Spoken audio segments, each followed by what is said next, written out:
കൂട്ടുകാരെ എല്ലാവർക്കും നമസ്കാരം.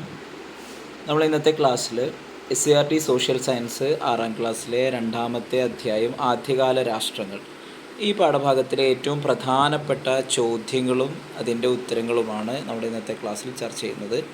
ഒന്നാമത്തെ ചോദ്യം, അഥീനയുടെ വിവരണം ശ്രദ്ധിച്ചല്ലോ. എന്തൊക്കെ വിവരങ്ങളാണ് ഇതിൽ നിന്ന് ലഭിച്ചത്?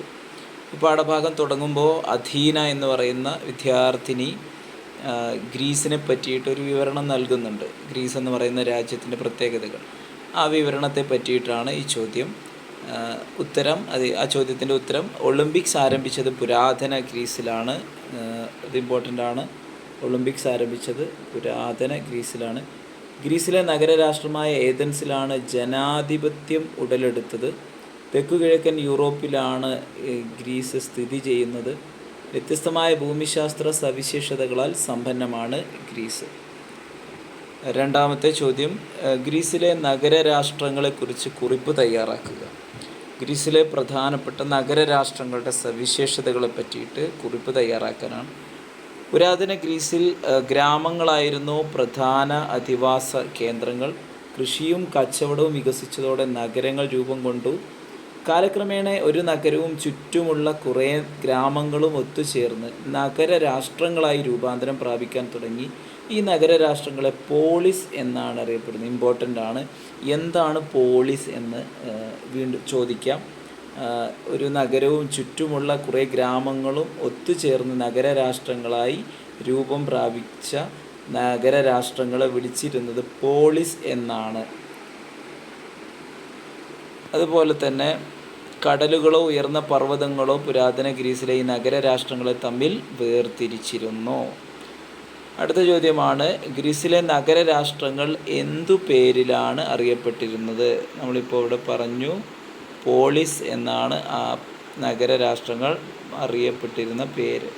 പുരാതന ഗ്രീസിൽ അതുപോലെ തന്നെ പുരാതന ഗ്രീസിൽ നിലനിന്നിരുന്ന പ്രധാന നഗരരാഷ്ട്രങ്ങൾ ഏതൊക്കെയാണ്? പുരാതന ഗ്രീസിൽ നിലനിന്നിരുന്ന പ്രധാനപ്പെട്ട നഗരരാഷ്ട്രങ്ങൾ എന്ന് പറയുന്നത് തീബ്സ്, അതുപോലെ കൊറിന്ത്, ഏഥൻസ്, സ്പാർട്ട. 4 പ്രധാനപ്പെട്ട നഗരരാഷ്ട്രങ്ങൾ ഗ്രീസിൽ നിലനിന്നിരുന്നു. അടുത്ത ചോദ്യമാണ്, കൂട്ടായ തീരുമാനത്തിലൂടെയോ വോട്ടെടുപ്പിലൂടെയോ ഭരണാധികാരികളെ ജനങ്ങൾ തിരഞ്ഞെടുക്കുന്ന സംവിധാനമാണ്. എന്താണ് ആ സംവിധാനം? ജനാധിപത്യമാണ്. അപ്പോൾ ജനാധിപത്യം എന്ന് പറയുന്നത് എന്ത്? കൂട്ടായ തീരുമാനത്തിലൂടെയോ വോട്ടെടുപ്പിലൂടെയോ ഭരണാധികാരികളെ ജനങ്ങൾ തിരഞ്ഞെടുക്കുന്ന സംവിധാനമാണ്. മറ്റൊരു ചോദ്യം, ഏഥൻസിൻ്റെയും സ്പാർട്ടയുടെയും സവിശേഷതകൾ താരതമ്യം ചെയ്യുക. ഗ്രീസിലെ 2 നഗരരാഷ്ട്രങ്ങളാണ് ഏഥൻസും സ്പാർട്ടയും. ഇത് രണ്ടിൻ്റെയും സവിശേഷതകൾ. ആദ്യം ഏഥൻസിൻ്റേതാണ്. ഏഥൻസ് ജനാധിപത്യത്തിൻ്റെ ആദ്യ രൂപം ഉടലെടുത്തത് ഗ്രീക്ക് നഗരരാഷ്ട്രമായ ഏഥൻസിലാണ്. ജനാധിപത്യത്തിൻ്റെ ആദ്യ രൂപം ഉടലെടുക്കുന്നത് ഏഥൻസിലാണ്. ഭരണകർത്താക്കളെ തിരഞ്ഞെടുക്കുന്നതിലും നിയമനിർമ്മാണത്തിലും ഏഥൻസിലെ പൗരത്വമുള്ള എല്ലാ പുരുഷന്മാർക്കും പങ്കാളിത്തമുണ്ടായിരുന്നു.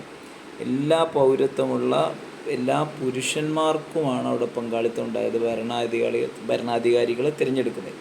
സ്ത്രീകൾക്കും അടിമകൾക്കും അതുപോലെ തന്നെ വിദേശികൾക്കും ഒന്നും പൗരത്വ പദവി ഉണ്ടായിരുന്നില്ല.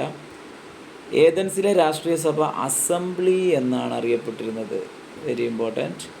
കലാസംസ്കാരം എന്നിവയ്ക്ക് പ്രാധാന്യം നൽകിയ വിദ്യാഭ്യാസ രീതിയായിരുന്നു ഏഥൻസിലുണ്ടായിരുന്നത്. ആൺകുട്ടികൾക്ക് 2 വർഷത്തെ സൈനിക സേവനം നിർബന്ധമായിരുന്നു. ശക്തമായ കപ്പൽപ്പടയും സൈനിക വ്യൂഹവുമൊക്കെ അവിടെ ഉണ്ടായിരുന്നു. അടുത്ത സ്പാർട്ട എന്ന് പറയുന്ന നഗരരാഷ്ട്രത്തിൻ്റെ പ്രത്യേകതയാണ് സ്പാർട്ട. പ്രഭുഭരണമാണ് അവിടെ നിലനിന്നിരുന്നത്. പരമ്പരാഗത മൂല്യങ്ങൾക്കും സൈനിക പരിശീലനത്തിനും മുൻതൂക്കമുള്ള വിദ്യാഭ്യാസ സമ്പ്രദായമായിരുന്നു അവിടെ. ആൺകുട്ടികൾ 23 വർഷത്തെ സൈനിക സേവനം നിർബന്ധമായിരുന്നു. ഇനി അടുത്തൊരു ചോദ്യം, ഏഥൻസിൽ ജനാധിപത്യം വിപുലമാകാൻ തുടങ്ങിയത് ആരുടെ കാലത്താണ്? പെരിക്ലിസിൻ്റെ കാലത്താണ് ഏഥൻസിൽ ജനാധിപത്യം വിപുലമാവാൻ തുടങ്ങിയത്. മറ്റൊരു ചോദ്യമാണ്, ഗ്രീക്കോ പേർഷ്യൻ യുദ്ധങ്ങൾ. ഗ്രീക്ക് നഗരരാഷ്ട്രങ്ങളുമായി ശത്രുതയിലായിരുന്ന പേർഷ്യൻ സാമ്രാജ്യത്തെ ഏഥൻസിൻ്റെയും സ്പാർട്ടയുടെയും സംയുക്ത സൈന്യം ഒക്കെ സംയുക്ത സൈന്യം ആക്രമിച്ച് കീഴടക്കി. ഈ യുദ്ധങ്ങളാണ് വിളിച്ചത് ഗ്രീക്കോ പേർഷ്യൻ യുദ്ധങ്ങൾ എന്ന് അറിയപ്പെട്ടത്. അടുത്ത യുദ്ധമാണ് പെലോപ്പൊനീഷ്യൻ യുദ്ധങ്ങൾ എന്ന് പറയുന്നത്. ഇത് ഏഥൻസുമായി ശത്രുതയിലായിരുന്ന സ്പാർട്ടയുമായി സഖ്യത്തിലായ ചില നഗരരാഷ്ട്രങ്ങളും ചേർന്ന് ഏഥൻസിനെ കീഴ്പ്പെടുത്തി അല്ലെങ്കിൽ ആക്രമിച്ചു. ഈ യുദ്ധത്തിൽ സ്പാർട്ടയാണ് വിജയിച്ചത്. ഈ യുദ്ധങ്ങൾ അറിയപ്പെട്ടതാണ് പെലോപ്പൊനീഷ്യൻ യുദ്ധങ്ങൾ എന്നാണ് ഈ യുദ്ധങ്ങൾ അറിയപ്പെട്ടത്. അടുത്ത ചോദ്യമാണ്, എന്തെല്ലാം ആശയങ്ങളാണ് നമുക്കറിയാം പേർഷ്യൻ സംസ്കാരവുമായി ബന്ധപ്പെട്ടിട്ടുള്ള ഒരു ചോദ്യമാണ്. ഇനി നമുക്ക് പേർഷ്യൻ സാമ്രാജ്യത്തിലെ പ്രമുഖരായ ഭരണാധികാരികൾ ആരെല്ലാമായിരുന്നു? പേർഷ്യൻ സംസ്കാരത്തിലെ പ്രമുഖരായ ഭരണാധികാരികൾ സൈറസ്, ദാരിയസ് ഒന്നാമൻ, സെർക്ലിസ് ഇവരൊക്കെയായിരുന്നു പേർഷ്യൻ സാമ്രാജ്യത്തിലെ പ്രമുഖരായ ഭരണാധികാരികൾ.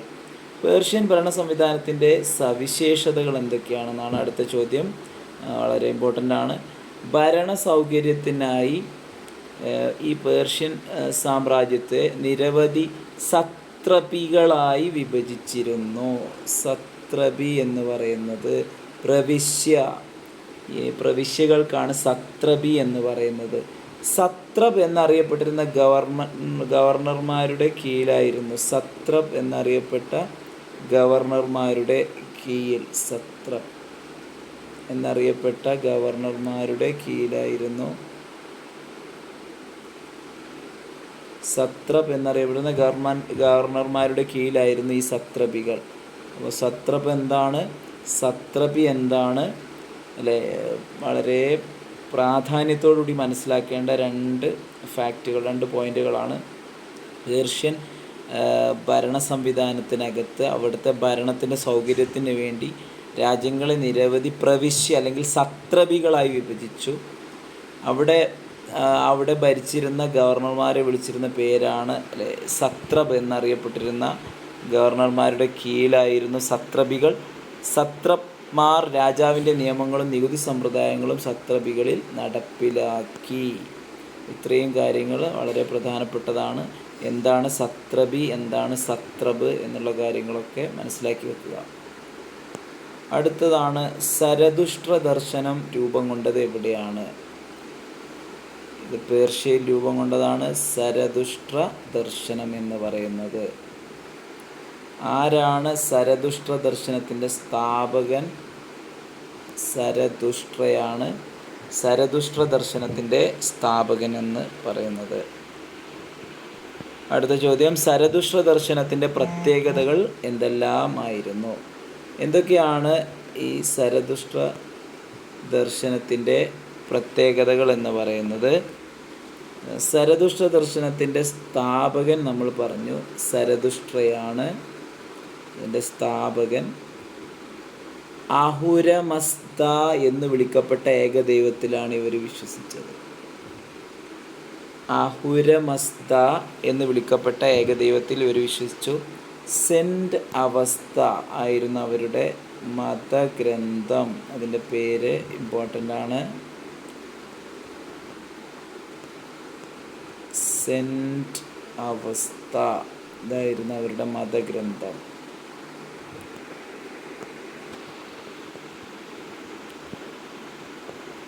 ഇനി അടുത്ത ചോദ്യം നോക്കൂ. പുരാതന റോമിനെ കുറിച്ച് എലീന നൽകിയ വിവരണത്തിൽ നിന്ന് ലഭിച്ച വിവരങ്ങൾ എന്തൊക്കെയാണ്?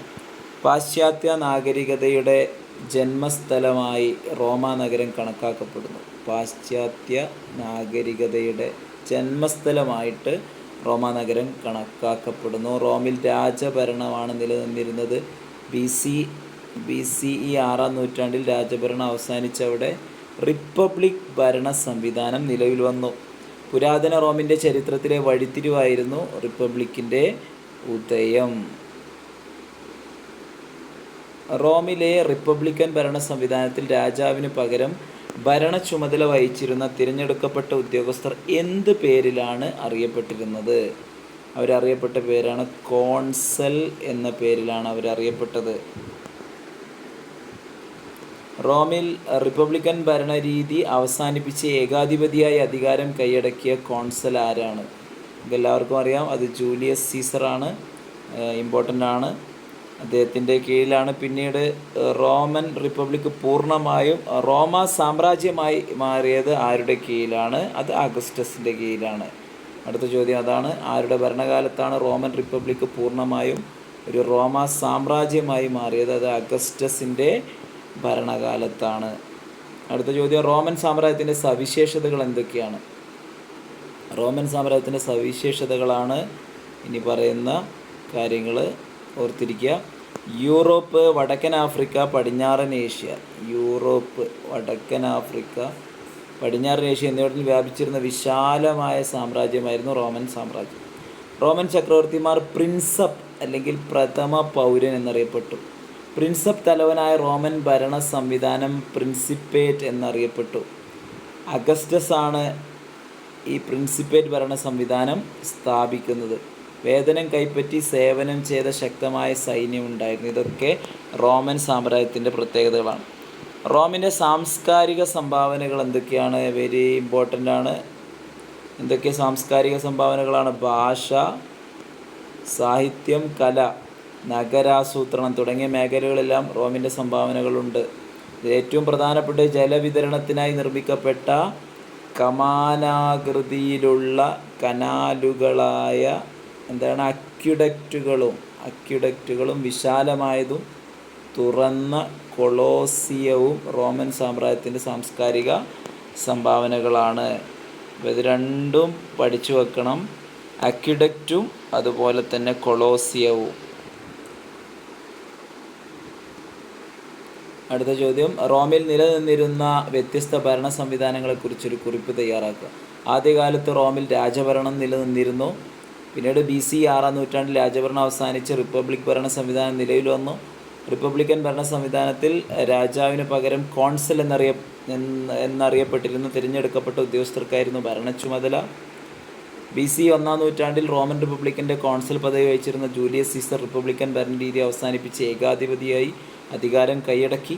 അഗസ്റ്റസിൻ്റെ ഭരണകാലത്താണ് റോമൻ റിപ്പബ്ലിക് പൂർണ്ണമായും റോമ സാമ്രാജ്യമായി മാറിയത്. ഇതോടെ ചക്രവർത്തി പരമോന്നത ഭരണാധികാരിയായി മാറി. അടുത്ത ചോദ്യം, മഹാജനപദങ്ങളുടെ കാലം. ഇനി ഇന്ത്യയിലെ നഗരരാഷ്ട്രങ്ങളെ പറ്റിയാണ്. മഹാജനപദങ്ങളുടെ കാലം ഇന്ത്യയിൽ രണ്ടാം നഗരവൽക്കരണം എന്നാണ് അറിയപ്പെടുന്നത്. എന്തുകൊണ്ട്? ഫലഭൂയിഷ്ഠമായ നദീതടങ്ങളും സമൃദ്ധമായ വനമേഖലകളും ചില ജനപദങ്ങളെ കൂടുതൽ ശക്തമാക്കി. സമീപ പ്രദേശത്തുള്ള ജനപദങ്ങളെ കീഴടക്കിയ പ്രബലമായ ജനപദങ്ങൾ മഹാജനപദങ്ങളായി പരിണമിച്ചു. മഹാജനപദങ്ങളുടെ കാലം ഇന്ത്യയിലെ രണ്ടാം നഗരവൽക്കരണം എന്നാണ് അറിയപ്പെടുന്നത്. അപ്പോൾ മഹാജനപദം എന്ന് പറഞ്ഞാൽ അടുത്തുള്ള ചെറിയ ചെറിയ ജനപദങ്ങളെയൊക്കെ ഇവർ ആക്രമിച്ച് കീഴടക്കി. പിന്നെ അവരുടെ ജനപദത്തെ എന്ത് ചെയ്തു? വിസ്തൃതി വർദ്ധിപ്പിച്ചു. അതുകൊണ്ടാണ് അതിനെ മഹാജനപദം എന്ന് വിളിക്കുന്നതും അതിനെ രണ്ടാം നഗരവൽക്കരണം എന്നും അറിയപ്പെടുന്നു. അടുത്ത ചോദ്യം, BC 6-ാം നൂറ്റാണ്ടിൽ ഇന്ത്യയിൽ നിലനിന്നിരുന്ന 16 മഹാജനപദങ്ങളിൽ പ്രബല ശക്തിയായി മാറിയത് ആരാണെന്നാണ്. മഗധയാണ് അതിൽ പ്രബല ശക്തിയായി മാറിയത്. പ്രബലമായൊരു മഹാജനപദമാകുന്നതിന് മഗധയെ സഹായിച്ച ഘടകങ്ങൾ എന്തെല്ലാമായിരുന്നു? ശക്തരായിട്ടുള്ള ഭരണാധികാരികളും അതുപോലെ ശക്തമായ സൈന്യവും. മറ്റൊന്ന് ഗംഗയുടെയും പോഷക നദികളുടെയും സാമീപ്യം കൊണ്ടുണ്ടായ ഫലഭൂയിഷ്ഠത. മറ്റൊന്ന് ഇരുമ്പയിരിൻ്റെ സാന്നിധ്യം, ഇരുമ്പായുധങ്ങളുടെയും ഉപകരണങ്ങളുടെയും നിർമ്മാണ ഉപയോഗവും. കാർഷിക മേഖലയിലും വാണിജ്യ രംഗത്തും ഉണ്ടായ പുരോഗതി. ഈ കാരണങ്ങൾ കൊണ്ടൊക്കെയാണ് മഗധ ഒരു മഹാജനപദമായി വേഗത്തിൽ മാറിയത്. മഗധയുടെ തലസ്ഥാനങ്ങൾ ഏതെല്ലാമായിരുന്നു? തുടക്കത്തിൽ രാജഗൃഹയായിരുന്നു മഗധയുടെ തലസ്ഥാനം, നമ്മൾ ബീഹാറിലെ രാജഗീർ. പിന്നീട് പാടലിപുത്രമായി പാറ്റ്നയായിരുന്നു മഗധയുടെ തലസ്ഥാനങ്ങൾ. അപ്പോൾ രാജഗൃഹയും പിന്നീട് പാടലിപുത്രവും ആയി മാറി. മൗര്യ സാമ്രാജ്യം സ്ഥാപിച്ചത് ആരാണ്? ചന്ദ്രഗുപ്ത മൗര്യനാണ് മൗര്യ സാമ്രാജ്യം സ്ഥാപിച്ചത്. മഹാജനപദമായിരുന്ന മഗധ ശക്തമായ മൗര്യരാജ്യമായി വളർന്നത് എങ്ങനെയെന്ന് കുറിപ്പ് തയ്യാറാക്കൂ. BC 321 മഗധയിലെ ഭരണാധികാരിയായിരുന്ന ധനനന്ദനെ BC 321 മഗധയിലെ ഭരണാധികാരിയായ ധനനന്ദനെ പരാജയപ്പെടുത്തി ചന്ദ്രഗുപ്ത മൗര്യൻ മഗധയുടെ അധികാരം പിടിച്ചെടുത്തു. മഗധയോടൊപ്പം സമീപ പ്രദേശങ്ങളെയും കൂട്ടിച്ചേർത്ത് മൗര്യ രാജ്യം സ്ഥാപിച്ചത് ഈ ചന്ദ്രഗുപ്ത മൗര്യനാണ്. മഗധയെ വിശാലമായ മൗര്യ രാജ്യമാക്കി മാറ്റാനും മികച്ചൊരു ഭരണ സംവിധാനം രൂപപ്പെടുത്താനും ആർക്ക് സാധിച്ചു? നമ്മുടെ ചന്ദ്രഗുപ്ത മൗര്യനെ സഹായിച്ചു. അദ്ദേഹത്തിൻ്റെ മന്ത്രിയായിരുന്ന കൗടില്യനാണ് ഇങ്ങനെ വിശാലമായിട്ടുള്ളൊരു സാമ്രാജ്യമാക്കി മാറ്റാൻ ചന്ദ്രഗുപ്തനെ സഹായിച്ചതാരാണ്? അദ്ദേഹത്തിൻ്റെ മന്ത്രിയായ കൗടില്യൻ അഥവാ ചാണക്യനാണ്. മൗര്യ രാജ്യത്തിലെ മികച്ച ഭരണാധികാരിയായിരുന്നു അശോകൻ. മൗര്യ രാജ്യത്തിലെ ഏറ്റവും മികച്ച ഭരണാധികാരിയായിരുന്നു ആര്? അശോകൻ. കാശ്മീർ അതുപോലെ കലിംഗോ, ഇന്നത്തെ ഒഡീഷയുടെ കടലോര പ്രദേശമൊക്കെ കീഴടക്കി അദ്ദേഹം രാജ്യത്തിൻ്റെ വിസ്തൃതി വർദ്ധിപ്പിച്ചു. അടുത്ത ചോദ്യമാണ്, പ്രാചീന ഇന്ത്യയിൽ രൂപം കൊണ്ട 2 ദർശനങ്ങൾ ഏതൊക്കെയാണെന്നാണ് ചോദിക്കുന്നത്. 2 പ്രധാനപ്പെട്ട ദർശനം, ഒന്ന് ജൈനമതം, മറ്റൊന്ന് ബുദ്ധമതം. എന്തൊക്കെയാണ് ജൈനമതത്തിൻ്റെ പ്രത്യേകത? ജൈനമതം പ്രചരിപ്പിച്ചത് വർദ്ധമാന മഹാവീരനാണ്. ജൈനമതം പ്രചരിപ്പിച്ചതാരാണ്? വർദ്ധമാന മഹാവീരൻ. ജൈനമതത്തിലെ 24ാമത്തെ തീർത്ഥങ്കരനായിരുന്നു ഈ വർദ്ധമാന മഹാവീരൻ. ലൗകിക സുഖങ്ങളെ കീഴടക്കിയവൻ എന്ന അർത്ഥം വരുന്ന ജിനൻ എന്നും അദ്ദേഹം അറിയപ്പെട്ടു. അപ്പോൾ ജൈനമതം പ്രചരിപ്പിച്ചത് വർദ്ധമാന മഹാവീരനാണ്. ജൈനമതത്തിൽ 24ാമത്തെ തീർത്ഥങ്കരനായിരുന്നു വർദ്ധമാന മഹാവീരൻ. ലൗകിക സുഖങ്ങളെ കീഴടക്കിയവൻ എന്നർത്ഥം വരുന്ന ജിനൻ എന്നും അദ്ദേഹം അറിയപ്പെട്ടു. ജൈനമതം പ്രചരിപ്പിച്ച വർദ്ധമാന മഹാവീരൻ. ഇനി ബുദ്ധമതം എന്താണ്? ബുദ്ധമതത്തിൻ്റെ സവിശേഷത. ഗൗതമ ബുദ്ധനാണ് ബുദ്ധമതം സ്ഥാപിച്ചത്. സിദ്ധാർത്ഥൻ എന്നായിരുന്നു അദ്ദേഹത്തിൻ്റെ യഥാർത്ഥ പേര്. ബീഹാറിലെ ബോധ്ഗയയിൽ വെച്ച് അദ്ദേഹത്തിന് ജ്ഞാനോദയം നേടി അദ്ദേഹം ഗൗതമ ബുദ്ധൻ എന്ന് അറിയപ്പെട്ടു. ജൈനമതത്തിൻ്റെയും ബുദ്ധമതത്തിൻ്റെയും ആശയങ്ങളുടെ പൊതു സവിശേഷതകൾ വിശകലനം ചെയ്ത് കുറിപ്പ് തയ്യാറാക്കുക. ജൈനമതത്തിൻ്റെ ആശയം, എല്ലാ വസ്തുക്കൾക്കും ജീവനുണ്ട്, ജീവനുള്ള ഒന്നിനെ ഉപദ്രവിക്കരുത്, അതായത് അഹിംസ, കളവ് പറയരുത്, മോഷ്ടിക്കരുത്, ശരിയായ വിശ്വാസം, ശരിയായ അറിവ്, ശരിയായ പ്രവൃത്തി. ഇതാണ് ത്രിരത്നങ്ങൾ. 3 രത്നങ്ങൾ,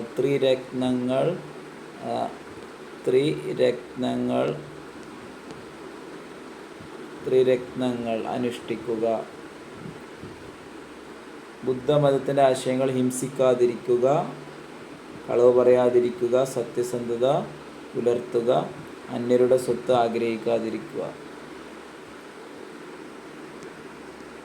ഇതോടുകൂടി നമ്മൾ ഇന്നത്തെ ക്ലാസ് അവസാനിക്കുകയാണ്. ക്ലാസ് എല്ലാവർക്കും ഇഷ്ടപ്പെട്ടെങ്കിൽ ചാനൽ സബ്സ്ക്രൈബ് ചെയ്യുക, സുഹൃത്തുക്കളിലേക്ക് ഷെയർ ചെയ്ത് കൊടുക്കുക, അതുപോലെ തന്നെ ലൈക്ക് ചെയ്യുക. Thank you.